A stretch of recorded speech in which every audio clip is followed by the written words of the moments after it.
Hi, Roy here on my channel Roy Reads Anything. Just bringing back the title card for a bit. So Friday reads, bit of a catch up. Most of what I'm reading is a work in progress and probably stuff I'll be reading for what's left of July. So yeah, sort of taking a core sample of what's on the agenda. So this came from the library. The Cleopatras by Lloyd Llewelyn Jones. The Cleopatras. So I'd read a review of this, only came out this year. Liked the sound of it, put in a request at our public library, and it turned up.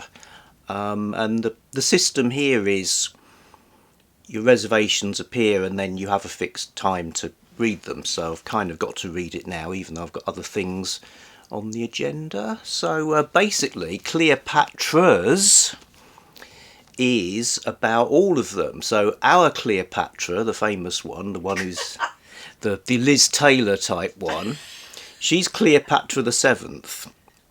And last November I did a sort of solo reading event with which people joined in with called Cleovember. Read loads of stuff about her, fiction, non-fiction, comic books, etc, etc. So Cleopatra the 7th.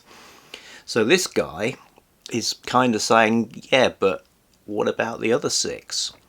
You know, she comes from this dynasty and they're all interesting. They've all got, you know, she couldn't do her stuff without it being in this tradition of Cleopatraness.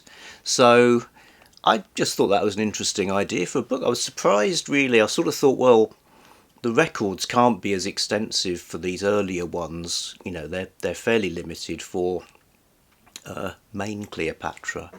But it's, yeah, interesting so far. I've read the first sort of 30 pages or so.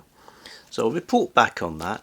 If I was doing Historathon properly, this could count, but for like the first quarter, because it's, you know, this in the sort of BCE period. So I'm not, but unless that is allowable in some bizarre way. So the Cleopatras, all of them, by Lloyd Llewelyn Jones. Forgotten Queens of Egypt.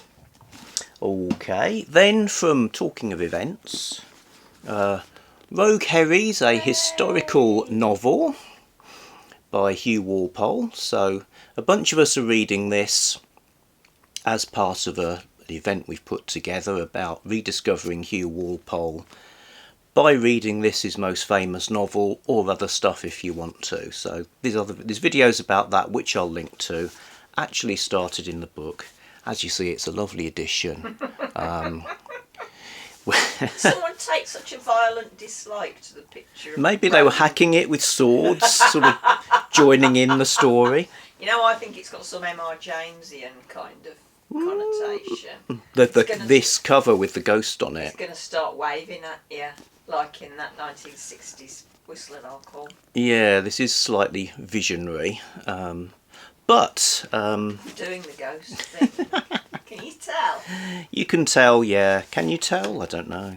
Anyone who's got like Backwards 5K television can see the reflection in my glasses of you waving your arms about.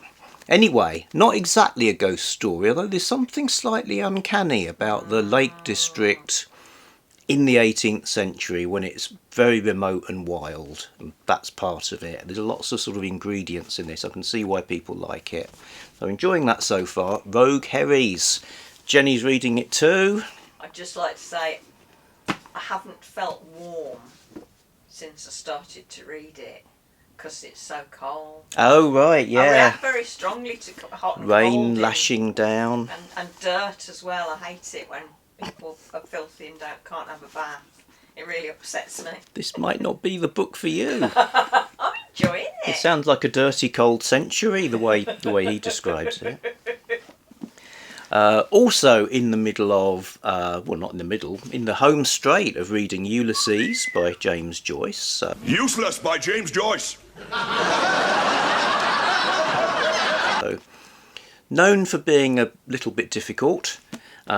Reading this, a read-along put together by Greg, another bibliophile reads, and Alan, Big Hard Books and Classics. And there's a hardcore of 6 of us, the Ulysses 6. Greg has dubbed us. So we come between the Dave Clark 5 and the Secret 7. The Ulysses 6. And we get together on a Saturday night as a sort of a support group to say, what did we just read?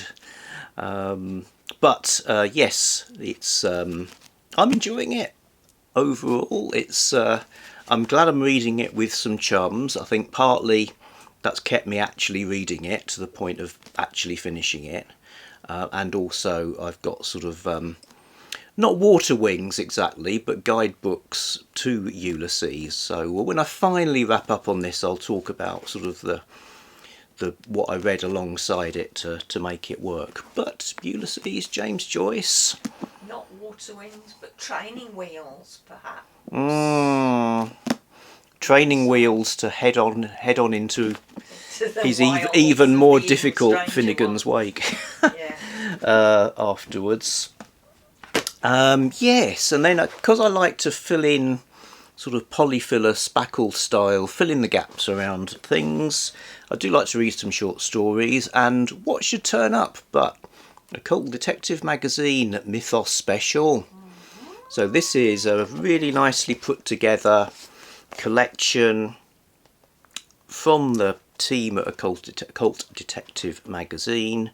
Stories which relate to works of H.P. Lovecraft, as well as being sort of in the occult detective broad wheelhouse, and sort of related areas too, sort of King in Yellow, Robert Chambers kind of vibe stuff as well. So looking forward to reading this. I'll try and get back to that and tell you what you can find. So this has only just come out. You can get it on Amazon if you want to.